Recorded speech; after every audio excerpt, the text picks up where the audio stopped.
मेरी बहनों के सुहाग उजड़ गए, फिर भी आपने मैच खिलाया। थोड़े ही वक्त पहले इंडिया पाकिस्तान की मैच करा दी। कोलकाता नाइट राइडर्स में फिर से बांग्लादेशी खिलाड़ियों को खरीदा गया है, उनको क्रिकेट खिलाया जा रहा है। देखिए, बांग्लादेश के अंदर जो हमारे हिंदू माइनॉरिटी के ऊपर अत्याचार हो रहा है, मैं इसकी कड़ी निंदा करता हूं, कंडेम करता हूं।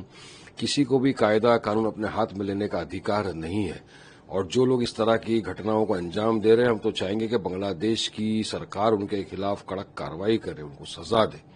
देखिए, किसी को भी वायलेंस का मैंने हमेशा से कंडेम किया था, करता हूं, करता रहूंगा। वायलेंस नहीं होना चाहिए, कायदा किसी को हाथ में लेने का अधिकार नहीं। मगर वहीं पर आप देखिए, हमारे भारत देश के अंदर भी इस तरह से मुस्लिम माइनॉरिटी के ऊपर अत्याचार होता है। कभी जेएसआर के नाम के ऊपर मॉब लिंचिंग कर दी जाती है, तो कभी गाय के झूठा इल्जाम लगाकर उसको मार दिया जाता है, मगर तब कोई कंडेम नहीं करता। कंडेम होना चाहिए। किसने इजाजत दिया इनको मॉब लिंचिंग करने की?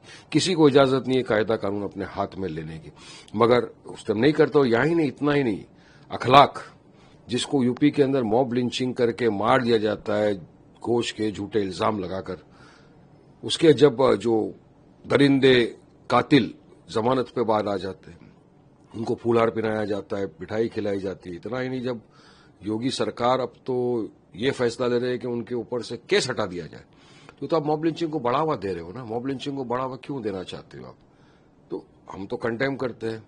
और रहा सवाल ये क्रिकेट विकेट का, तो उसमें तो देखिए, मैं किसी का ना समर्थन में ना अगेंस्ट में, मगर भारत सरकार ने थोड़े ही वक्त पहले इंडिया पाकिस्तान की मैच करा दी। हमने तो ऑब्जेक्ट किया था कि पाकिस्तान आतंकवादी गतिविधियों में मुब्तला है, आतंकवादियों को बढ़ावा देता है, जिसका खामियाजा भारत भुगत चुका है। हमने पुलवामा देखा, 26/11 देखा, पहलगाम हुआ था। आपने देखा किस तरह से पहलगाम के अंदर ये दरिंदे पाकिस्तानी आतंकवादियों ने आके हमारी बहनों के सुहाग को उजाड़ दिया, मजहब के नाम पर बेगुनाह बेकसूर पर्यटकों का कत्ल कर दिया। फिर भी भारत ने उनके साथ पाकिस्तान का क्रिकेट मैच खेला, चुनिंदा रुपयों के लिए। नहीं होना चाहिए ना, वारिस पड़न तो थूकता ऐसे रुपयों के लिए जहां पर मेरे देश की मान मर्यादा का सवाल आ जाए। मेरी बहनों के सुहाग उजड़ गए, फिर भी आपने मैच खिलाया, तो देश देख रहा है ना।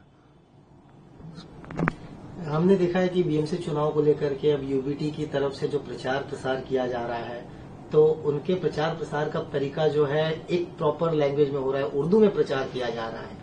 हिंदुत्व का भाग दे रहे थे, अब वह कहीं परिवर्तन दिख रहा है। देखिए, बदलता है रंग आसमां कैसे कैसे। कल तक जो उर्दू को गाली बक रहे थे, उर्दू भाषा बोलने वाले को गालियां बक रहे थे, आज वही लोग उर्दू के अंदर पैम्फलेट बांटे जा रहे हैं, सब जगह उर्दू में प्रचार किया जा रहा है।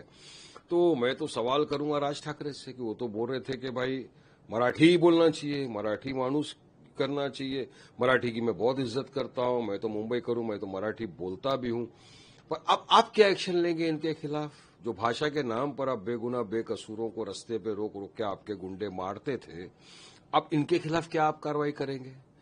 उर्दू तो प्यारी भाषा है, बोल रहे। और इनको देखिए, चुनाव के लिए कुछ भी करेंगे, वोट के लिए कुछ भी करेंगे। वोट के पहले गालियां बकते थे उर्दू को, और वोट लेने के लिए इस हद तक आ गए।